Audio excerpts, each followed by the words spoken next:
Hey everybody, welcome to Dispatches, an adventure motorcycle ride aimed at breaking down the stigma surrounding post-traumatic stress disorder within the veteran and first responder communities. My name is Mike Terry. I am a 23-year veteran of the Canadian Armed Forces. I was diagnosed with PTSD back in 2001, and I just retired from the forces in 2018. The moment I retired, second I left the Canadian Forces, Armed Forces, I started to see the effects of PTSD. I really start to see the symptoms escalate.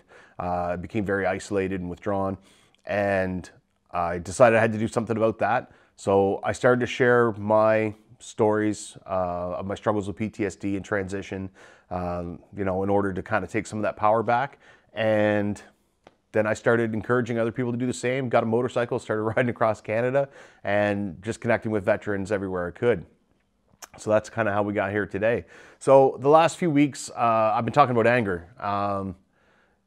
It started off talking about managing the influences, in terms of media, particularly social media, that contributes to getting angry and upset. Last week I talked about projecting an anger response, and if you're kind of always in that mode of being ready to argue, and some of the things that can do and how that can affect you. This week I want to talk to you about the biggest, probably the best tools I've found for managing anger and kind of dispelling it, and that's asking the question, why am I angry? And it seems very simple. It is a very simple concept, and it's very hard to put into practice. It's taken me quite a long time to get to a place where I'm able to ask that question fairly early in the process after getting upset. And I find it's easy. I'm having an easier time applying that principle to actual interactions with people than I am in that social media sphere, which is what prompted those other two videos. Kind of was that idea that you got to bring that personal awareness into that arena. So I guess to start, a story, and this one's pretty universal. I think anybody, most anybody out there can relate to this. This is about dating. So back last fall 2019, I was chatting with this woman online, going to school, meeting online is not an uncommon thing anymore, right? So we're talking, we have tons of mutual interest. We have, just everything, it's kind of one of those things where everything seems to be going well. You're interested in the same things. You kind of have a lot of the same outlooks, just everything seems to be jiving. And we talked for a couple weeks, and then by and by decided, hey, let's meet up, go out for dinner, whatever, go for a date. And, she lived about an hour 20 minutes away. So she lived a little, it wasn't like she was just 10 minutes down the road. So, we made a date, kind of for one afternoon. She was working until 1 o'clock. So, so I drive the hour and 20 minutes to go and meet her. And, it's coming up to time for our date, and I get a message, and she says, I had to cover it for somebody at work. I'm going to be probably a half hour late. I'm like, cool, no problem. Before I left, I'm traveling an hour and 20 minutes, and I'm saying, okay, what can I do in the city that I can't do where I live? And I had a laundry list of things that I could do. No big deal, right? So I said, no, that's cool. I got lots of things I can do. I'll just set about doing those things, and give me a shout when you're ready. No big deal. So, that half hour goes by and a bit more, and I get another message saying, it looks like I got to cover for at least another hour. Real sorry about this. It's like, cool, no problem. I've got lots I can do. Just let me know. And get a couple more times like this, right? And finally, she just stopped messaging me. And I kind of starting to suspect, all right, this is, something's up. So, I just kind of kept doing my thing, just being patient and running my errands, getting lots done. And eventually it became very clear. I started to see her active on social media. It was very clear she wasn't working. It was very clear that she was not intending to follow through on those plans. And basically I've been stood up and ghosted. So I got angry. And, as I think a lot of people would. And that's really what I want to talk about, is that, getting angry, and where do you go with that in that situation? Well, I'm sure I could have like messaged her and been angry and whatever. I didn't. I could have probably vented on social media. We already talked about that and where that ends up.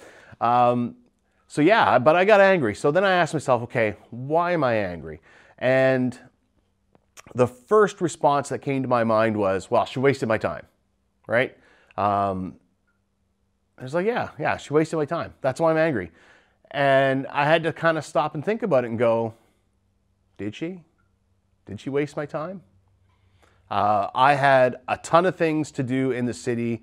Before I left, I made sure I had a good solid list of those things. Just in case there were any hiccups, I'd have something to do. I wouldn't just be sitting there waiting.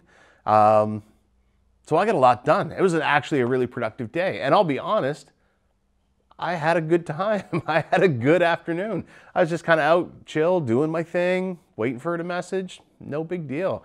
So did she waste my time? No, she didn't. Not a bit. But I think that's probably, I think that speaks volumes to the fact that even though I made sure, I'm the one who set conditions to make sure my time wouldn't be wasted by having a backup plan. The immediate, response, and I think it's very subconscious and it's very automatic, is to project that anger onto that other person. Well, she did this. She didn't follow through. She wasted my time.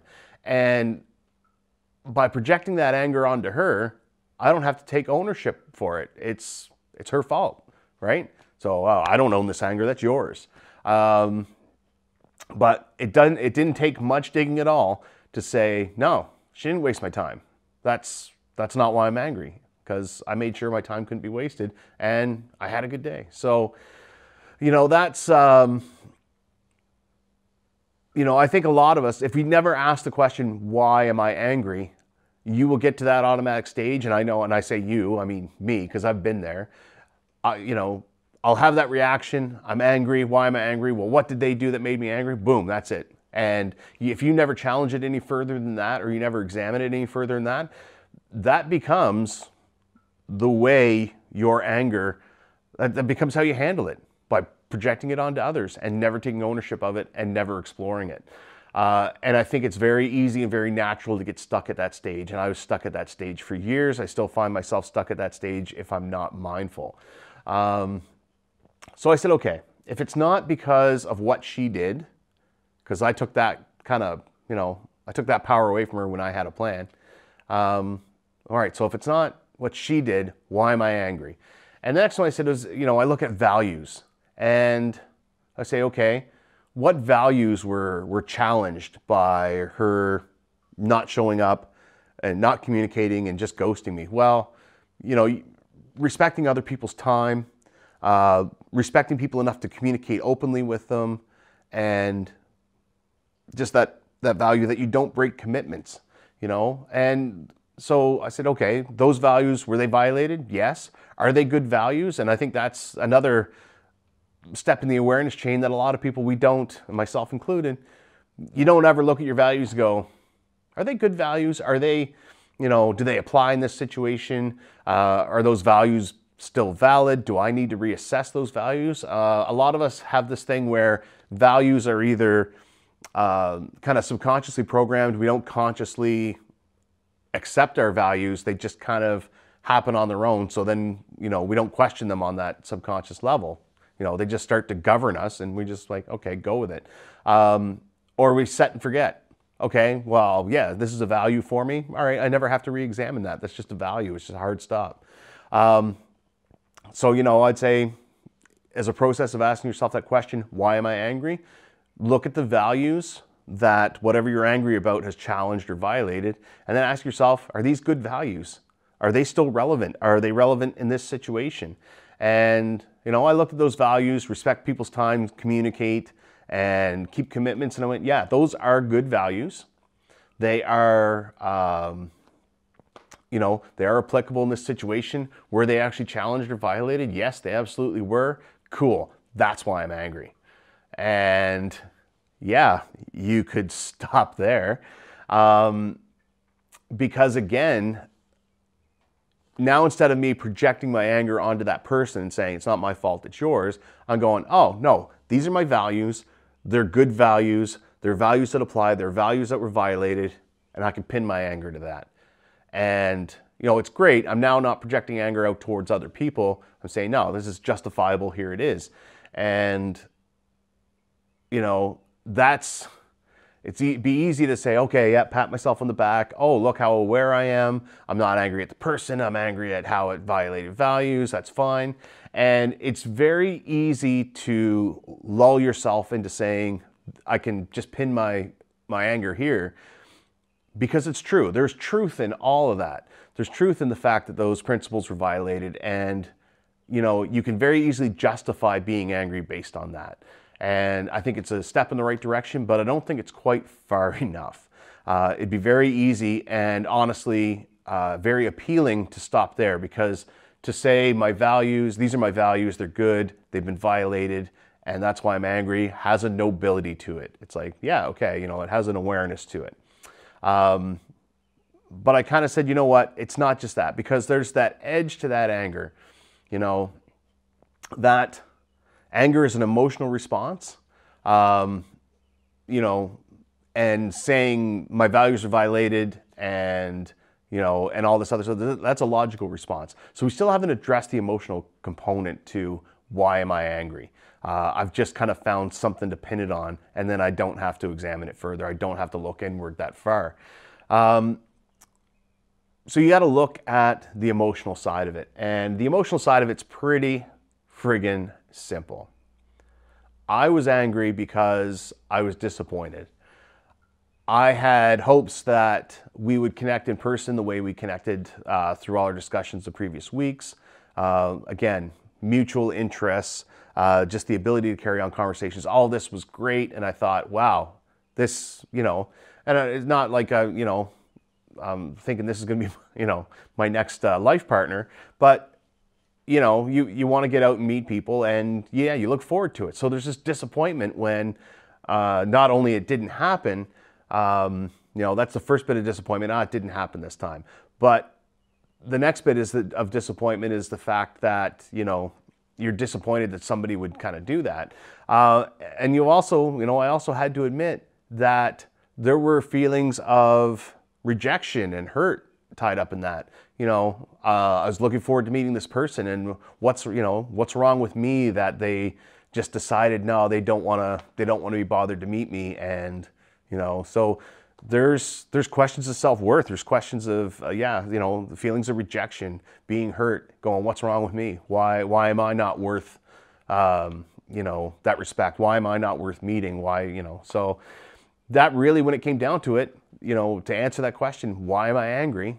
It's the emotional. That's it. That is the answer. I was disappointed. I felt rejected. I was hurt. And the easiest emotion to muckle onto in that situation is anger. And again, if you're not careful and you never examine that, you get stuck in that anger feedback loop where you're just, okay, I'm just going to project that anger outward, and it's just going to keep coming back to you. So when this happened, as I said, I'd driven about an hour and a half, or an hour and 20 minutes away. You know, it was pretty late in the afternoon when I finally went, okay, it's beyond doubt that she stood me up, she ghosted me, you know, there's nothing else going on. And by the time I was 15 or 20 minutes down the road on my way home, I had arrived at this conclusion. You know, I very quickly recognized I'm angry. Why? And started going through that process. And yeah, you know, it was within 20 minutes, it was very easy to let go. And when I look at it practically, when I look at that experience practically, and you take the emotion out of it, what happened that day? All right, I had a good, productive day. I got lots done. I was, you know, pretty relaxed through doing it. I wasn't rushed, you know, it wasn't like when you go out with a list of tasks and you're just like, oh, I got to burn through this. I was kind of like, oh, I've got to waste time so I can slow down and take my time and do these things. And it was actually pretty low stress and pretty, yeah, just very chill. So that's the first thing. The next thing is she removed herself as an influence in my life right off the bat. So whether it was, malicious intent that she was just playing games, or whatever reason she did this, doesn't even matter. Whatever flaws in her character or whatever's going on in her life that led her to doing that day, I removed those as influences in my life. Let's say she had showed up that day, things had gone well, and we decided to see each other, and those character flaws or those issues or whatever's going on in her life then gets introduced later on. It now has the potential to have more influence in my life. So she removed herself as an influence in my life right off the bat before that could ever be a major problem. So that's a win, and not to pass judgment on her as a person, but the simple fact is, yeah, like I avoided inviting somebody who's not in a good place, emotionally or socially or whatever. I avoided inviting them into my life any further. They're gone. And the biggest thing, and I might talk about this in further videos, but the biggest thing is she provided me with an opportunity to become angry and to examine it and to start to pick apart. And like I said before, dealing with anger, dealing with PTSD, deprogramming from, making that transition from military to civilian, it's all about, for me anyway, looking at behaviors, reactions, perceptions, and a lot of them which served me very well and were part of that culture, very culturally acceptable, and looking at those and saying, okay, why? Why is that happening? Why am I doing that? Why am I having this reaction? And starting to pick it apart and do some deprogramming, reprogramming, whatever you want to call it. So she gave me an opportunity to do that day. And it was a low risk opportunity. You know what I mean? Like, it was a chance to really look at it. And the outcome of that day didn't have a big serious effect on my life. And maybe that's just one other lesson to take from it. When you get angry, there's this feeling like it's really important. And it was like, there was that intensity to it, like, oh man, this is something to be angry about. This is something that's important. When at the end of the day, it's not something that was really of huge importance in my life at all. Which just leads me to believe that there's other underlying issues, again, those feelings, that help boost the intensity of that emotion and that reaction to that situation. I wasn't reacting to her rejection. I wasn't reacting to disappointment because of her. I was reacting to rejection and disappointment from a whole lot of other sources that probably run a lot deeper. And it was a chance to start to look at those, which is really that's for me the healing process, is looking at all those things and asking those questions, and yeah, just moving forward from there. So guys, that's it for me this week. That's my bit on anger. I know it's kind of been, we're 3 weeks into anger now, and I'll be honest, there's probably a couple more. It's a big topic, and it's a big topic, I think, for a lot of veterans or people affected by PTSD.